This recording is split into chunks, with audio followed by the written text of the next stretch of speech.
अब यहां पर योगी आदित्यनाथ का तो साफ तौर पर बयान आ गया है, भाई वक्फ बोर्ड की मनमानी अब नहीं चलेगी, बिल से यूपी में माफियागिरी भी नहीं चलेगी। सीधे तौर पर अब ये बात आ गई है। हालांकि आप कह रहे हैं अब पीडीए जवाब देगा इस बंटवारे को लेकर, मुस्लिम समाज में बंटवारे की कोशिश यहां पर बीजेपी कर रही है, लेकिन एक चुनौती आपके लिए भी तो खड़ी हो गई है। चुनाव दूर है भले ही अभी, लेकिन चुनौती तो खड़ी आपके लिए भी हो गई है। पूजा जी, योगी आदित्यनाथ जी को तो गुंडागर्दी और तमाम विषयों पर बयान देने से पहले अगर उनका स्मृति पटल थोड़ा भी ठीक हो तो वो अयोध्या में, मर्यादा पुरुषोत्तम भगवान राम की नगरी अयोध्या में अपने ही एक विधायक को कह रहे थे, उनके ये शब्द हैं कि जरा पीछे हो जाओ, पीछे हो जाओ, तुमने आम लोगों की बहुत जमीनें कब्जा करी। तो वक्फ ने कहां क्या कब्जा करा है, नहीं कर रहा है। उत्तर प्रदेश के मुख्यमंत्री योगी आदित्यनाथ जी की यह स्वीकारोक्ति है कि उन्होंने अपने ही विधायक से कहा कि सबसे ज्यादा जमीन कब्जा तुमने करा। तो जो सवाल वक्फ का है, समाजवादी पार्टी इसलिए सवाल उठा रही है, जो कई सारे सवाल हमारे बड़े भाई हैं राजीव रंजन जी ने बड़ा अच्छी बात इन्होंने कहा कि यह सवाल सिर्फ वोट का नहीं है, उन्नति का सवाल है। अगर आपको उन्नति का इतना फिक्र है तो बिहार में आप 20 साल से सरकार में, मैं आपसे सवाल करूं कि बिहार में कितना पासमानदार मुसलमानों को आपने नौकरी दे दिया, कितना आपने उनको कुलपति बना दिया, कितना आपने उनका आर्थिक, सामाजिक, राजनीतिक उत्थान कर दिया। अब ये जो देश को बरगलाया जा रहा है, जो बात हमारे राष्ट्रीय अध्यक्ष ने कहा, कितनी साफ बात है कि इस देश में जो 45 लाख 50 लाख करोड़ रुपए का जो बजट है देश का केंद्रीय, अब उससे मुसलमानों का भला नहीं होगा, बल्कि मुसलमानों का भला अब सिर्फ वक्फ बोर्ड के आने वाले आमदनियों से होगा। अब सोचिए कितनी कितनी घटिया बात करी जा रही है। क्या हमारा वो तबका हमारा नागरिक नहीं है? और जो संविधान के अनुच्छेद 25, 26, 27, 28 में सिर्फ धार्मिक स्वतंत्रता की ही बात नहीं करी गई है पूजा जी। संविधान का अनुच्छेद 26 ये कहता है कि धार्मिक स्वतंत्रता के साथ साथ उनकी जो धार्मिक मान्यताएं हैं उनको भी उस धर्म के लोग अबाध रूप से उसका अनुपालन करेंगे, उसमें सरकारों का कहीं कोई दखल नहीं होगा। और सरकार की वही बात संविधान के प्रस्तावना में भी है कि सरकार का कहीं कोई धर्म नहीं होता, सरकार का धर्म धर्मनिरपेक्षता का है। मैं ये जानना चाह रहा हूं, समाजवादी पार्टी ये जानना चाह रही है कि जो सरकार और जो पार्टी, गुजरात में एक भारतीय जनता पार्टी के बेटी को 15 रुपया प्रति हेक्टेयर 422 हेक्टेयर जमीन दे दी गई, क्या इस देश में वक्फ बिल अमेंडमेंट आने के बाद इस देश में मुसलमानों को भी 22 नहीं 50 रुपया प्रति हेक्टेयर जमीन दी जाएगी? ये सवाल है। सवाल इसलिए है कि आप देश के सारे, जब आपने एक जमीन दे दी तो ये देश का मुसलमान अगर उससे अगर भयभीत है, भयाक्रांत है कि हाँ उनकी वक्फ बोर्ड की भी जमीनें दी जाएगी, तो वो 27 तो भी बहुत दूर है ना, 27 तो भी बहुत दूर है, कैसे इस मुद्दे को जिंदा रखेंगे?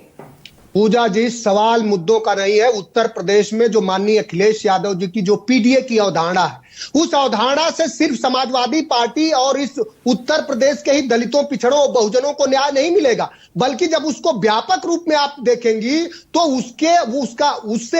उसके लाभ से राजीव रंजन भैया भी आच्छादित होंगे और रोहन गुप्ता भी होंगे। पीडीए की जो अवधारणा अखिलेश यादव की है उससे केशव मौर्य को भी आच्छादन मिलेगा। लेकिन बाय इलेक्शंस में तो वो पीडीए धराशायी हो गया था आपका, अपनी कुंदरकी जैसी मुस्लिम बहुल सीट को भी आप नहीं बचा पाए थे। और जब लोकतंत्र में वोट दे करके नहीं बल्कि सरकारी बंदूक लगा करके, कम से कम बीजेपी के साथ रह करके, और एक किताब आर्वेलियन का अभी 1984 वाली जो किताब है उसका जयंत चौधरी जी ने कम से कम स्वीकारोक्ति करी, इसके लिए समाजवादी पार्टी उन्हें साधुवाद दे दी कि कम से कम आप ऐसे व्यक्ति के साथ हैं जिसे कह रहे हैं कि आर्वेलियन वो उनका पूरा व्यवस्था। और आर्वेलियन व्यवस्था में यह था पूजा जी, उसने कहा कि युद्ध ही शांति है। तो योगी आदित्यनाथ जी के और बीजेपी के सरकार में यह कहा जा रहा है कि सांप्रदायिकता ही शांति है, अज्ञानता ही शक्ति है, और स्वतंत्रता और लोकतंत्र को गुलामी बताया जा रहा। इस तरह भारतीय जनता पार्टी, वो हालांकि इसको जयंत चौधरी ने स्वीकारा, उसके लिए हम लोग साधुवाद देंगे, लेकिन इतनी बर्बर व्यवस्था होने के बाद भी क्या मजबूरी है कि साथी वहां है, वो खैर उनका पक्ष है, उस पर कुछ कहना नहीं। फिर आपको कह रहे हैं माननीय राष्ट्रीय अध्यक्ष समाजवादी पार्टी के जो पीडीए की अवधारणा है, इस देश में मंडल कमीशन से लेकर के और जातिगत जनगणना का जो सवाल है, और जो जयप्रकाश नारायण की जो सप्त क्रांति थी, जो लोहिया का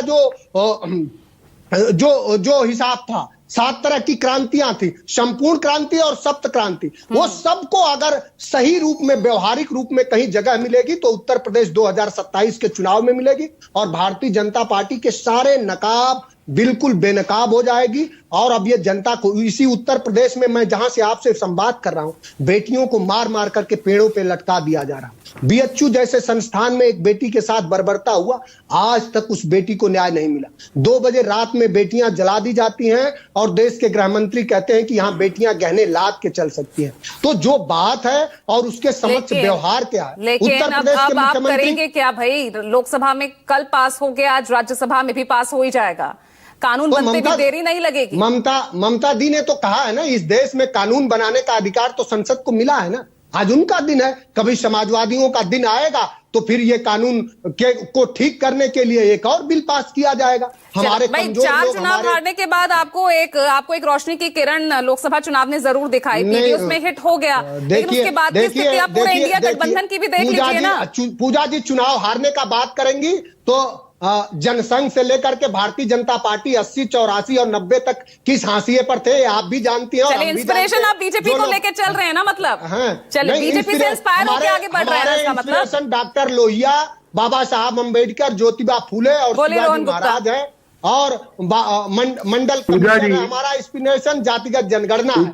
हमारा इंस्पिरेशन हमारे श्रद्धेय नेताजी जो धरती पुत्र थे वो हैं कि जो गरीबों के और वंचित तबकों के न्याय हेतु सिर्फ बात नहीं की है, बल्कि उसके लिए अपने व्यवहार में उन्होंने कानून बनाया और उसको लागू करा। ठीक है, रोहन गुप्ता। देखिए पूजा जी, एक खुशी की बात यह है कि जो भी अभी विपक्षी नेता दल या जो भी वरिष्ठ पत्रकार जो भी है, न्यूट्रल लोग, सारे लोग वक्त के दूर भाग रहे हैं, चर्चा करने कोई तैयार नहीं है। यही तो जीत है ना, ये जनता की जीत है।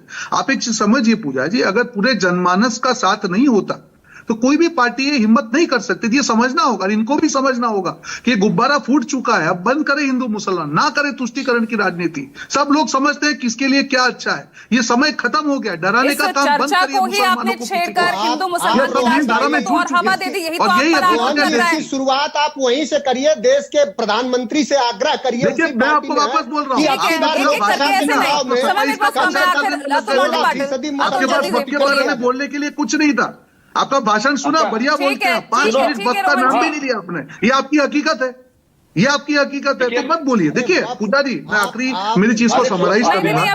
2 दिन से समय खत्म हो गया, समय खत्म हो गया।